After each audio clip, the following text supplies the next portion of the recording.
Good morning, children. Today we are going to discuss the following topics of force and friction chapter. The first one is advantages of friction, second one is disadvantages of friction, and the third one is the methods by which we can reduce the friction. So let us move on to the next slide. Advantages of the friction. The first is the friction helps us to walk on the ground. It is very simple. Like when you press the ground while walking, you apply the force on the ground. As a result of that, in turn, the ground also applies the force in the opposite direction, which helps you to move in the forward direction. This means the friction helps us to walk on the ground. With the help of the friction, you can also write on the piece of paper, or you can also write with the help of the chalk on the board, because there is a friction between the two surfaces in contact. The third one is friction also helps us in stopping the vehicle when the brakes are applied with the help of the brake pads. The fourth one, it also helps in producing the heat when the two surfaces come in contact and they rub together, so there is a production of the heat in this situation.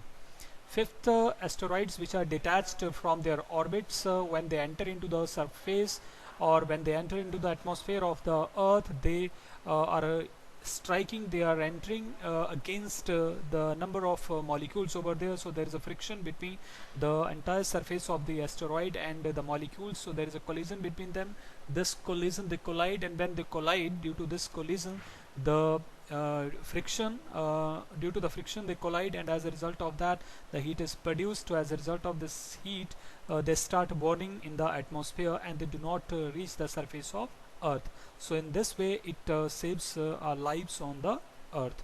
So that's all about the advantages of friction.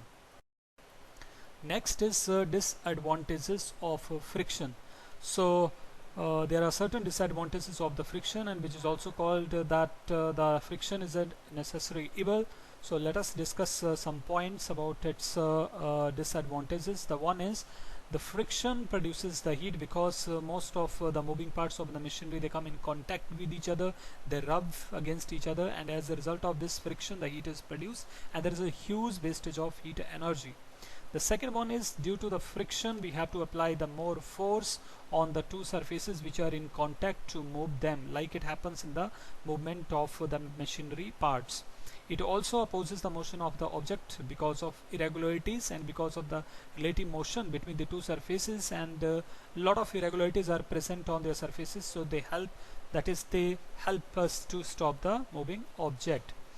Due to friction, the noise is also produced in the machines, because again the two surfaces come in contact, they rub against each other, they produce the noise pollution.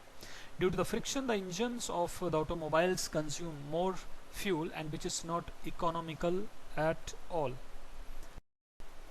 Next is methods, how we can reduce the friction. So there are various methods which are listed here. The first one of them is polishing.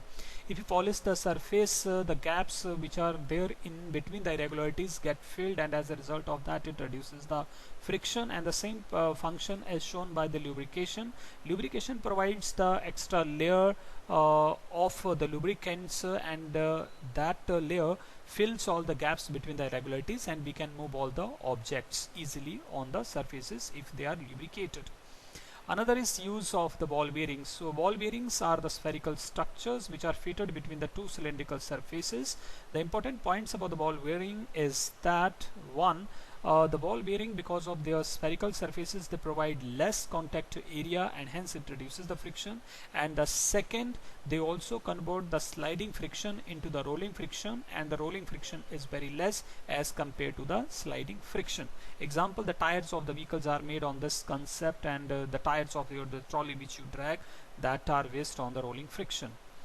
The fourth one is streamlining shapes. Streamlining shapes are those shapes which are narrow from the ends and the wider from the middle, and mostly these surfaces offer very less friction to the flow of air or to the flow of the fluid. Example, fast moving cars, boats, aeroplanes and ships. They are made on the basis of the streamline concept.